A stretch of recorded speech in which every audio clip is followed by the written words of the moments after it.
Assalamu alaikum masu sauraro. Ina muku sallama irin ta addinin Musulunci kuma sannunku da jimirin sake kasancewa da mu a cikin wannan tasha tamu mai albarka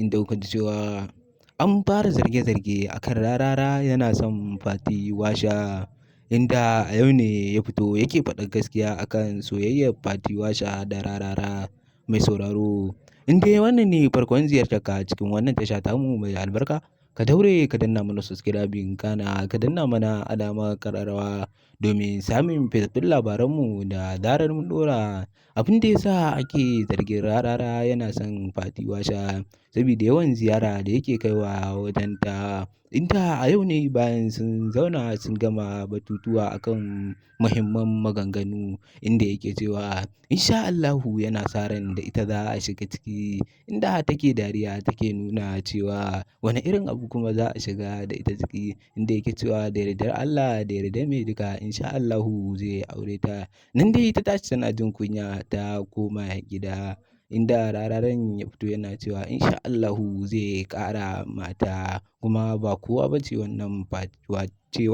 Washa.